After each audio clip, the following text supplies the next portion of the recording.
ہے داتا گانج بخش علی اجمیری رحمت اللہ تعالی علیہ، آپ فرماتے ہیں کہ حضرت جنید بغدادی کا مرید تھا، 4 دن پیر صاحب کے پاس آیا تو بعد میں خود پیر بن گیا، خود پیر بن گیا۔ وہ حضرت صاحب رحمت اللہ تعالی نے دیکھا آ نہیں رہا، مرید اولاد ہوتے ہیں، ان سے پیار ہوتا ہے، ان کو اہمیت دی جاتی ہے، بعض اوقات غلط فہمی کا شکار بھی ہو جاتے ہیں، اہمیت دی گئی، یار نظر نہیں آ رہا، آپ نے سوچا شاید بیمار ہو گیا ہے۔ حضرت جنید بغدادی خود گھر تشریف لے گئے۔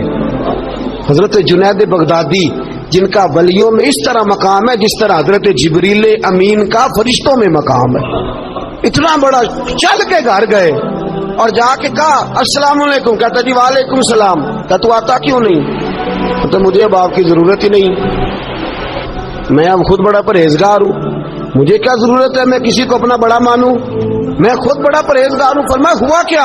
کہنے لگا جی رات جب میں سوتا ہوں تو 2 فرشتے آتے ہیں، مجھے براق پہ بٹھاتے ہیں اور جنت کی سیر کراتے ہیں، براق پہ بٹھاتے ہیں اور اللہ اکبر جنت کی سیر کراتے ہیں۔ میرے ہاتھوں کے تراشے ہوئے مٹی کے صنم آج بت خانے میں بھگوان بنے بیٹھے، میرے ہاتھوں کے تراشے ہوئے مٹی کے صنم، دیکھو تو صحیح، آج بت خانے میں بھگوان بنے بیٹھے۔ اور رائے پوری کہنے لگے وہ پتھر جن کو سکھائی تھی قوت گویائی ہم نے، وہ جب بولنے لگے تو ہم پر ہی برس پڑے، بولنے لگے تو وہ ہم پر ہی برس پڑے۔ کہنے لگا جی اب تو میں اللہ خیر کرے بڑا اونچا اڑ رہا ہوں، آپ کبھی گئے جنت میں؟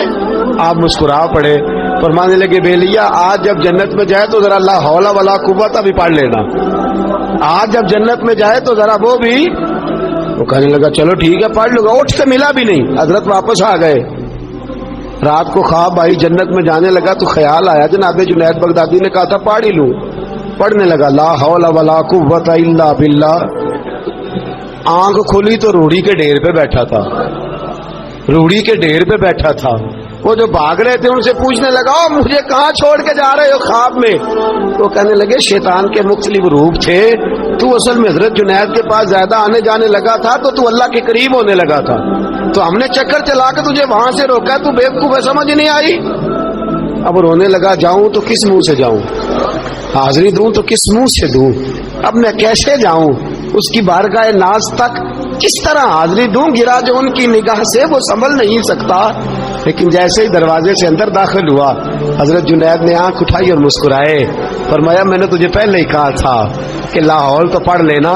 فرمایا آ جا، اللہ والوں کے دروازے بند نہیں ہوا کرتے، رب کریم کے بندوں کے دروازے تم ہی بند کرتے ہو، دل کا دروازہ جب بھی کرتے ہو، یہاں تو دروازہ کوئی قابل تو ہو، ہم شان نہیں دیتے، مانگنے والوں کو تو دنیا بھی نہیں دیتے ہیں، تو آ تو صحیح، تو دیکھ تو صحیح، آج بھی بڑی خانقاہیں آباد ہیں، بڑے اللہ کے بندے، بڑے اللہ کے بندے جو بڑے طریقے سے لوگوں کو قائل کرنے والے، سمجھانے والے، لیکن ہم کسی کے ساتھ اصلاح کا تعلق قائم کرنے کو تیار، یہ والا سرمایہ ہم اکٹھا ہی نہیں کرتے، ہم خود بڑے ہیں۔ حالانکہ بڑا وہ ہوتا ہے جس کا کوئی بڑا ہوتا ہے، بڑا وہ ہوتا ہے جس کا کوئی بڑا نہیں ہوتا، وہ کبھی بھی بڑا۔ تو یہ صحبت ہے۔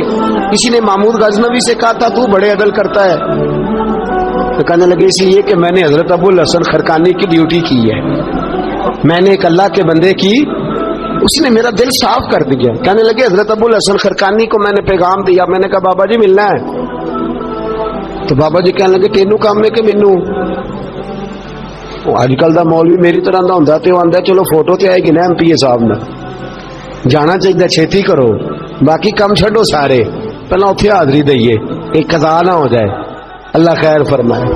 تو کہا اب بادشاہ وقت محمود غزنوی کہنے لگا حضرت ابو الحسن خرقانی سے ملنا ہے، تو فرمانے لگے کام دیا کہ مجھے؟ کہنے لگا جی مجھے، تو فرمانے لگے آجا ملنا ہے، تو میرا کیا کام ہے تیرے پاس؟ وہ کہنے لگا آپ کو پتہ نہیں میں اولی الامر ہوں، بادشاہ وقت ہوں، اطیع اللہ واطیع الرسول واولی الامر منکم۔ تو آپ فرمانے لگے میری ابھی اطیع اللہ واطیع الرسول ہی پوری نہیں ہوئی، اس سے آگے گزروں گا تو کوئی اور بات ہوگی نا۔ خیر مجبور ہو گیا ابو الحسن خرقانی، توجہ ہے آپ حضرات کی، کہتے ہیں حضرت کے مجھے مجبور کر دیا تو میں خود گیا ملنے۔ جب میں ملنے حاضر ہوا نا تو میرے دل میں خیال آیا کہ شاید بابے کا خیال ہے کہ میں کنجوس بادشاہ ہوں، میں نے جب دیے نا موٹے نذرانے اور جب میں نے ہیرے جواہرات مصلے کے نیچے چھوڑے اور چمک آنکھوں تک آئی تو بابا جی اٹھ کے ملے ہی ملے.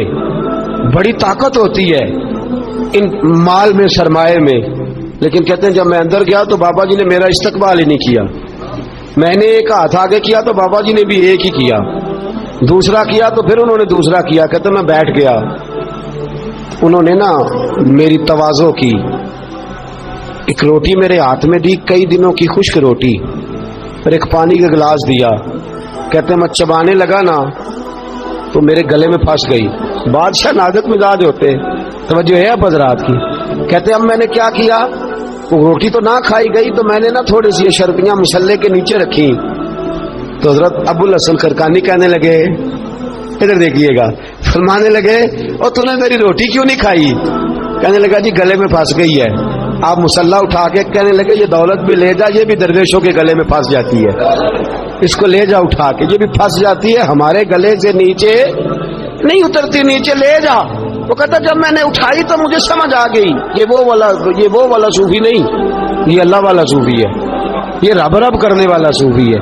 اس کی نظر میری جیب پہ نہیں، اس کی نظر تو میرے دل پہ ہے. فرمانے لگے اب جب میرے دل کی صفائی ہو گئی نا، توجہ ہے اب حضرات کی، جب صفائی ہو گئی نا دل کی، میں نے کہا نہیں یہ اللہ والے.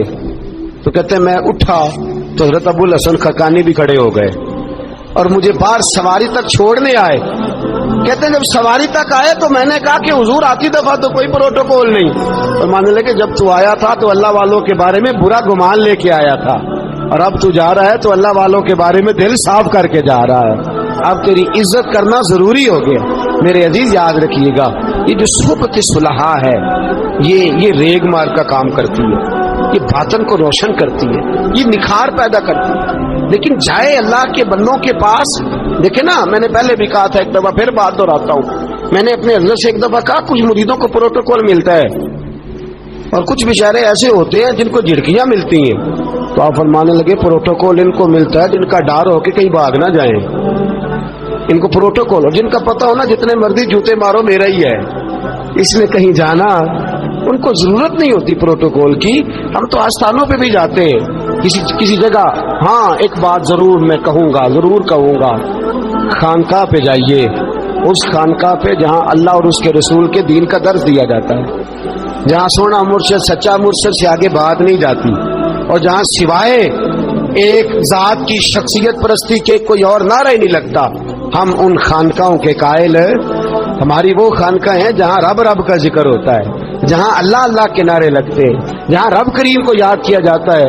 یہاں صوفی بیعت اپنی کرتا ہے لیکن وہ توجہ اللہ کریم کی طرف کراتا ہے، وہ سنت اور شریعت کی پابندی کراتا ہے، وہ لوگوں کو دین کا رستہ بتلاتا ہے. لوگ جاتے اس کے پاس ہیں لیکن رستہ انہیں مدینے والے محبوب کا بتایا جاتا ہے. جس جگہ شریعت کی پاسداری نہیں، ہم تو کچی بات ہی نہیں کرتے، بالکل کوئی لے تو اللہ نہیں، کچی بالکل نہیں، 100% نہیں. بابانگے تو حل کہتے ہیں، جو شریعت کا باغی ہے ہم اس کے باغی ہیں، ہم اس کے بولیے ہم اس کے. میں نے ایک بندہ کہنے لگا پچھلی باری کہندا جی ایک بابا ہے نیٹ دے اوتے، اے بابا اپنے آپ سجدے پہ کراندا ہے. تے میں کہ بابا انہاں نوں آکھو تسی رکھ لو، اساں دا کی کرنا ہے، کوئی ضروری ہے سانوں ہی دینا جے بابا. اس طرح کے کئی بدتمیز ہیں. ہمارا ان سے کوئی تعلق، ہمارا ان سے کوئی رشتہ، ہمارا تو رشتہ ان لوگوں سے ہے جو اللہ اور اس کے رسول کی بات کرتے ہیں صلی اللہ ہو، جو قرآن کا پیغام دیتے ہیں، جو حدیث مصطفیٰ کھول کے اپنے مریدین کے آگے رکھتے ہیں. ہمارا تو ان لوگوں سے رشتہ ہے. اب کوئی جاہل آدمی کو جاہل بات کرے تو ہم اس کے ذمہ دار ہیں، ہماری کوئی ذمہ داری. اور ویسے بھی جب ہم کہہ ہی نہیں رہے ہمارا بندہ ہے تو تم ہمارے کھاتے میں کیوں ڈالتے ہو؟ اور جیڑا بندہ بھی غلط کرے ساڑھے کھاتے پہ آ جانا، جیڑا بھی غلط کرے ہم بالکل قائل نہیں ہیں. میں نے ایک بہت بڑی اجتماع میں اعلان کیا تھا، پھر کہتا ہوں آج جن درباروں پہ نشہ بکتا ہے ہم ان درباروں کو بند کرنے کے قائل ہیں.